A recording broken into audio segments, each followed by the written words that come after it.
Well, on Sunday, it was a case of safe hands. Stockport's John Keeley and York's Dean Keeley starred in a scoreline only goalkeepers dream about. And tonight, County's Keeley looked well protected. Manager Danny Bergara picks just 2 attackers, ignoring 28-goal Andy Priest, leaving him in reserve on the bench. If the game doesn't go to script, Priest is almost certain to take part. Mr Bergara describes Stockport as nearest the pin. Well, York is still on the fairway, and they have the green of Wembley in their sights for the 2nd successive year. Their playoff position is down to an excellent late-season surge, only 1 defeat in 14 matches. They're unchanged from Sunday, the no-star team from a footballing backwater. In charge, the most recognisable whistle-blower in Britain, Roger Milford.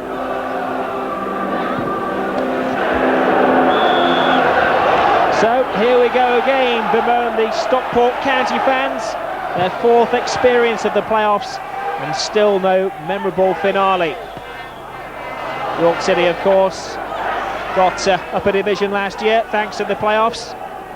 What a good record Danny Bergara has got at the club. 5 consecutive promotion involvements for the little Uruguayan manager. Francis, bring it down, is Chris Beaumont, trying to earn his recall to the team, and gets in the first shot of the game and showing plenty of confidence in his own abilities. He was, well, a good 30 yards out here, but it was a sure-footed shot, which wasn't that far away. Williams probs it forward, Tuttle away. David Crane, little flip down. Fans roar on Beaumont. Francis at the far post, and Francis just couldn't get there. Even the man the size of a lamppost couldn't put some light on that one.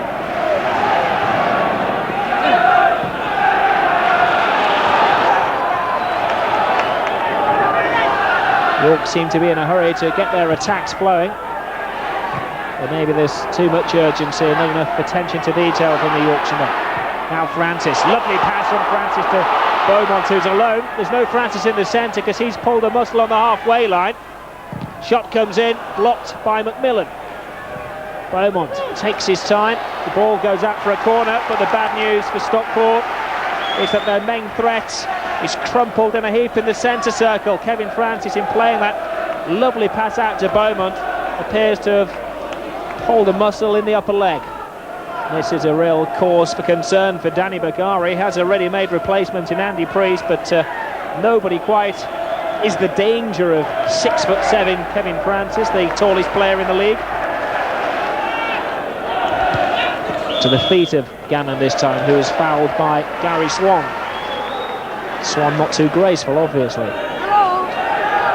Now York have everybody back in defence as it's played to the far post. Francis rises the header, and he misses from just 2 yards out. Jim Gannon going in bravely where the boots were flying. And the best chance of the game so far. Kevin Francis came down from the floodlights. A good downward header from him, but not a textbook header from Jim Gannon, getting his forehead underneath the ball. Williams puts the pressure on little McMillan, who is little compared to Big Kev. The defender bouncing off Francis, who's showing his full array of skills. Oh, great cross as well. A suspicion of handball. More than a suspicion from the Stockport fans. But to be fair to Jim Gannon, in the thick of the action again, he didn't appear. Look at those skills from Francis. Who says he can only head a ball? Good skills, good cross. And the York defender, well, it did hit his hand, but no intention at all there from Stancliffe. Francis again hobbles into position. The pain is almost becoming gain. Good humoured banter with the York fans. I don't think the set piece was meant to happen that way, but Stockport finally getting the cross, and Francis looked to be pushed at the far post then by Tuttle. And he had a very good case to moan and groan at Mr Milford. As the cross came in, you may see Francis was pushed in the back, and the referee and linesman quite clearly, their view was obscured. Bushell. Oh, it falls to Barnes. 2 in the centre. Barnes puts the cross in, nobody there. Connolly gets a foot in. And a real scare for Stockport, and York showing that they can counter-attack with a bit of finesse and a bit of panache. And he's onside again, is Paul Barnes. He's going to have to go alone. Keeley comes off his line, makes one good save. The danger's not over. Barnes couldn't quite react quick enough. And Stockport will just be happy when this moment of danger is over. And when he was called upon, John Keeley was brave, he was alert, and he was quite literally on the ball for this excellent blocking save, getting in the way of Paul Barnes. Beaumont. Peter Ward looking for Francis. Now Jim Gannon. Well, Francis is there, he doesn't realise the ball's behind him. Well, it was a lovely pass to him. I think Kevin Francis was going in the opposite direction. But a great pass, it sent his defender completely the wrong way. Had the space here if he'd just realised there was a ball there to be hit.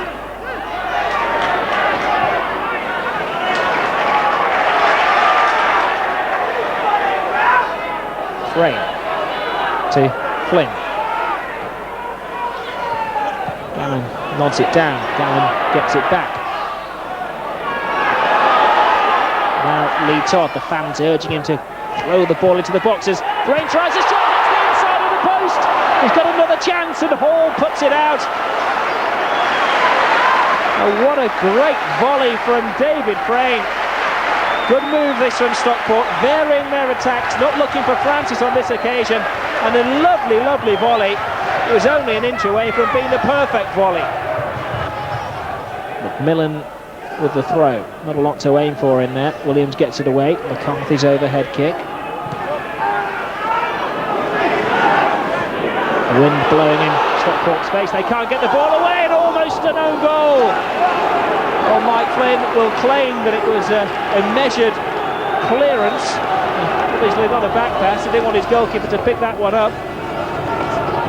As the ball came in, he saw the opportunity to scrape it back. And the best chance that York City have had, arguably, as the corner comes in, and the second best chance that York City have had. Flynn is very angry with the players around him as Tuttle flew in at the far post. The York captain screamed in from nowhere at the far post with the armband on, and as you see, he was only a hair's breadth away from putting York ahead.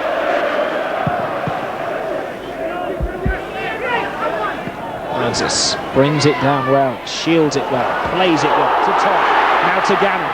Shot from Gannon, well, he chose the option of being a little greedy and almost caught the goalkeeper napping on the near post. Lovely approach play, started by Francis, it was an acute angle, and Gannon had two players in support, Beaumont particularly unhappy that he didn't cross it.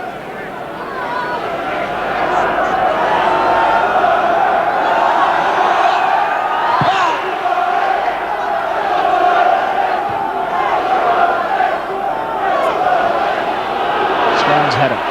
Barnes, brave play. Oh dear, inches wide. Almost created a goal for himself out of nothing at all there, simply by charging down the attempted clearance. There seemed to be a sly use of the hand, but it bobbled just a couple of inches wide. Good crowd inside Edgeley Park tonight, 6,733. Francis looking mobile despite his thigh problems. Long ball for Tony Cannon to chase. The old-timer for York keeps going and keeps going. Plays it back to Bushell. They've just gone a little too far. York now throwing everything into attack. Brave challenge from Connolly. Now McCarthy, an old-fashioned winger, put out by an old-fashioned tackle, but York have the corner. The volume is rising from the red end of the ground.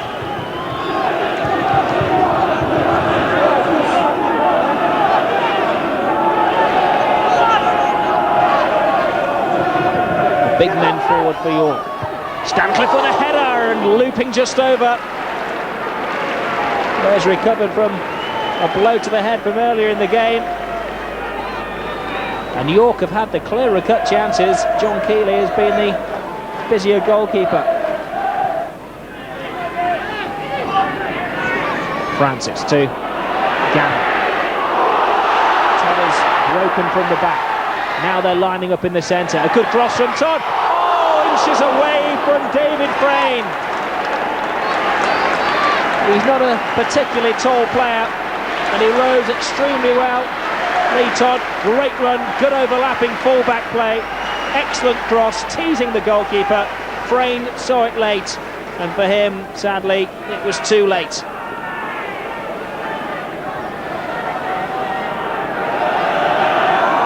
A scoreless game which has been full of chances, and Frayne has had two of the best of them.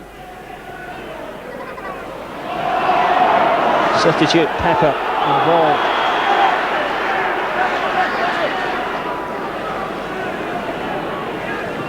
Nigel Pepper with 15 minutes to prove himself after replacing the winger John McCarthy.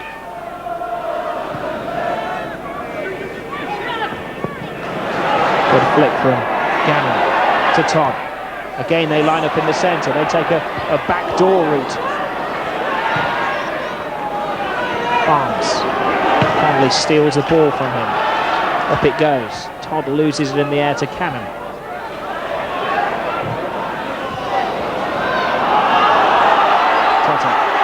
Forward, forward, shout the York fans.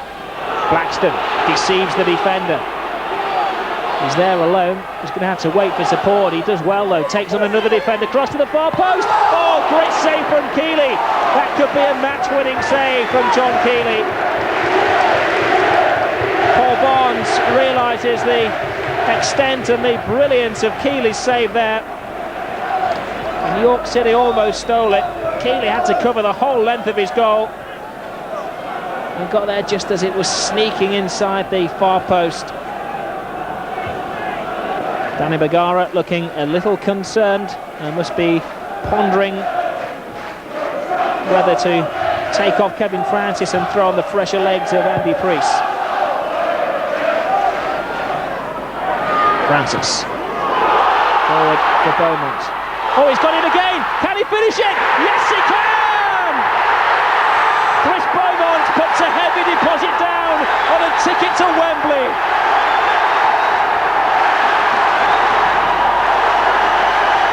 Edgeley Park comes alive. Chris Beaumont jumps for joy, and Danny Bergara hits his head on the roof of the dugout. His cap went over his eyes, but he can see now that Stockport are on the road to Wembley. Dogged determination from Beaumont, steadied himself, found the corner of the net.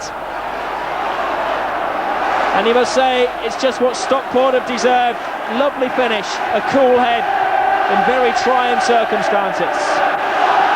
Danny Bergara looks more like Norman Wisdom with that cap on.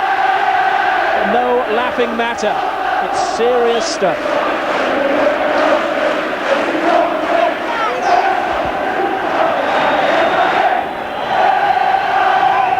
Whistles all around the stadium.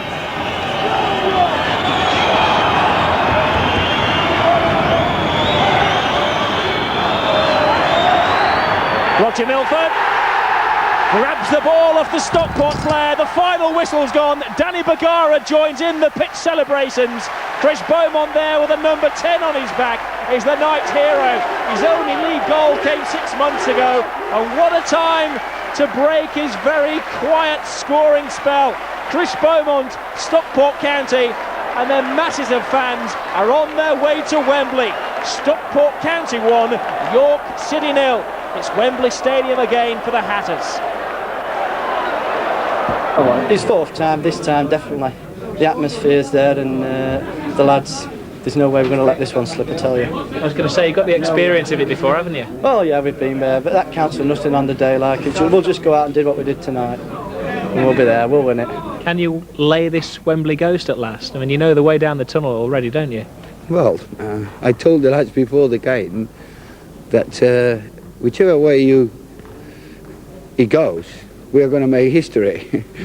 If we win, because we will be the first time in the first division in the history of the club.